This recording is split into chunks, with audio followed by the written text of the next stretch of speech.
Olá, meu nome é Felipe Rexheimer, eu sou o Head de Alocação da XP Investimentos e eu estou aqui para fazer com vocês a segunda parte do nosso mini curso aí de como montar sua carteira num período de crise. Nessa segunda parte a gente vai falar sobre construção de portfólio, que é um assunto que eu adoro, por sinal. Para ir no slide 2 ali, o primeiro conceito básico, que é alocar uma carteira. Alocar uma carteira não é nada mais que implementar uma estratégia de investimentos que concilia o perfil de risco do cliente, o horizonte de investimentos e os objetivos de retorno dele, usando várias classes de ativo para conseguir equilibrar o risco de maneira eficiente. E tem uma literatura extensa aí, a alocação da carteira é um dos principais determinantes de risco dessa carteira. O slide 3 tem uma representação que eu adoro, né? A gente está mostrando ali todas as fontes, né? A gente já falou na primeira parte de retornos esperados, a gente já falou de volatilidades também, agora a gente vai falar de correlações, que é a peça que falta ali para a gente chegar nessa alocação estratégica aí, que deveria ser a construção do portfólio para o longo prazo, que depois pode ser ajustada taticamente, à medida que a gente vê necessário que oportunidades aparecem. No slide 4, a gente mostra aí o conceito de correlação. O que é mais importante saber de correlação? Correlação é uma relação linear, né? E tem exemplos aí nesse gráfico da direita de coisas com correlação zero, que seria possível estabelecer uma relação matemática entre elas. Ela vai de -1 a 1, onde 1 é a correlação perfeita e -1 é a correlação totalmente oposta, né? Imagina como se fosse um espelho um ativo do outro. E correlação não implica nem causalidade e nem grau de risco. Então eu posso ter dois ativos separados, um tem 5 de volatilidade, um tem 15 de volatilidade, mas a correlação deles é 1. Importante pensar nisso também. Para quem quiser se divertir depois, tem um site aí com um monte de correlações espúrias para enfatizar o ponto que correlação não é causalidade. Para dar um exemplo um pouco mais prático, né? No slide 5, a gente mostra uma planilha de Excel que tem 3 classes de ativos aí e a gente calcula a correlação entre elas, com as fórmulas todas ali. Muito importante usar retornos para calcular as correlações e não usar séries em nível, vai dar um resultado que não faz sentido. E um conceito super importante também é o conceito de matriz de correlação.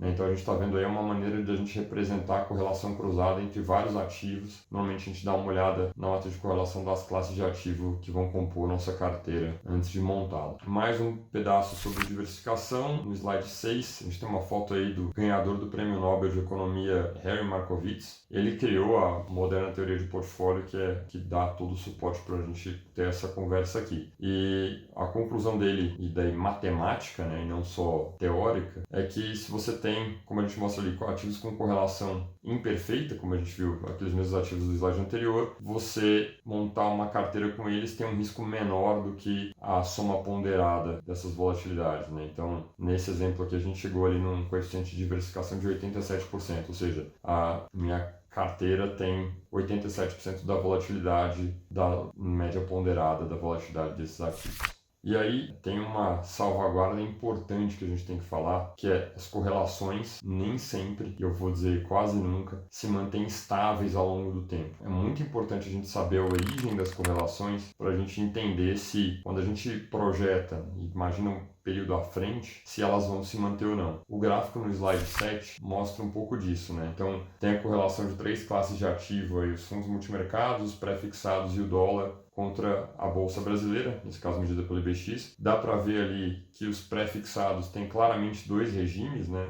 Eles têm períodos que a correlação com a Bolsa é muito alta e períodos que a correlação é zero até negativa. Os fundos multimercados também, né? Só o dólar aí tem uma correlação negativa mais perene, ainda que ela chega a ser quase zero ali numa janela no mês de 2014. A gente está sempre olhando aqui ao longo de 12 meses, cada um desses pontinhos de dados aí. E por que as correlações mudam, né? Então, no slide 8, a gente fez uma tabela aí com uma intuição sobre os principais correlações quando a gente pensa numa carteira de Brasil, né? Correlação baixa entre pré-fixados e bolsa, que a gente viu em um período e depois ela se quebrou, ela existe quando o Banco Central pode cortar juros, quando a economia desacelera e os lucros das empresas, consequentemente, caem. Isso acontece quando as contas públicas estão bem ancoradas. E aí, se a gente voltar no slide anterior, a gente vai ver exatamente que a correlação entre o pré e a bolsa ela deixa de ser baixa, justamente quando a gente entra na época que a Dilma começa a fazer as pedaladas, né, o endividamento brasileiro explode e a correlação se quebra. A correlação negativa com o ouro, que também é um assunto da moda agora, ela é baixa quando os países que emitem moedas de reserva, o ouro compete com essas moedas de reserva, é baixa. A gente está nesse cenário, mas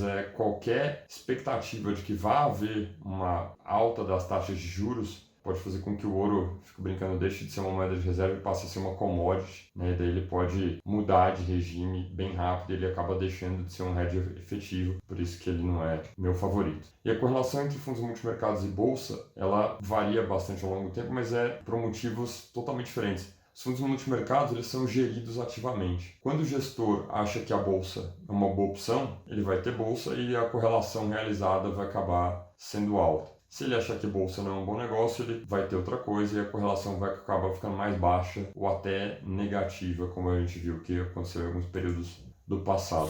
Acho que o último assunto importante dessa etapa é proteger o portfólio. No slide 9 a gente vê aí as modalidades de proteção. A primeira a gente já falou bastante, que é a diversificação. A segunda é a imunização, muito mais comum ouvir falar como hedge, é feita aí via futuros ou swaps. E a terceira é a compra de um seguro, que tipicamente é feito com opções, né? Primeira coisa aqui, muito importante, ter certeza que você não está se atrapalhando na hora de reduzir o risco da carteira. Isso acontece quando uma diversificação deixa de funcionar, que é o caso das correlações que quebram, que a gente falou na etapa anterior. Seguros caros demais, né? Então acontece muito nesse momento de estresse de mercado. Você compra uma opção para se proteger, mas ela tem um preço tão extremo que acaba o mundo e ela te dá um resultado muito pequeno que acaba não impactando e não defendendo seu portfólio. E no caso de hedges, você pode acabar tendo um descasamento grande entre a sua carteira de ações e o índice. Por exemplo, você tem uma carteira que está toda em ações de consumo no Brasil, o índice tem lá Petro, Vale e grandes bancos, os setores se comportam de uma maneira muito dispar e aí você pode acabar aumentando o risco da sua carteira ao invés de reduzi-lo. Para dar um exemplo dessas três coisas, no slide 10 a gente tem um exemplo de imunização,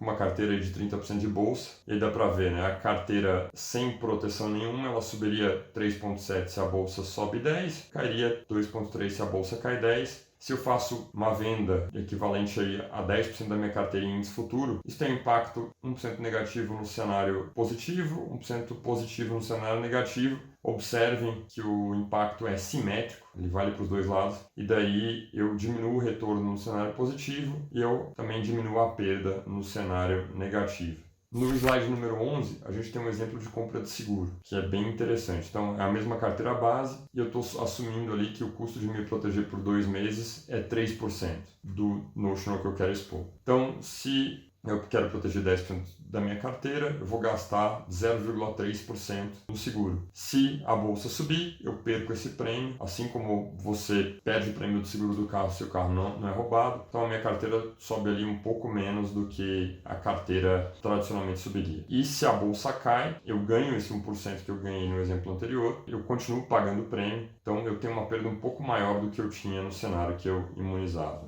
E é importante ter em mente que esse seguro, que é o preço de uma opção, ele depende do prazo da opção, da distância do preço atual. Então, se você comprar o seguro que só vale a partir de uma queda de 10% da bolsa, ele é mais barato do que comprar uma posição no dinheiro, como a gente chama. Em alguns momentos, o seguro fica muito caro e, assim, na prática, infelizmente, não dá para ter seguro o tempo todo. O custo acaba saindo muito alto no mercado financeiro. Então, esse foi a segunda parte. Muito obrigado.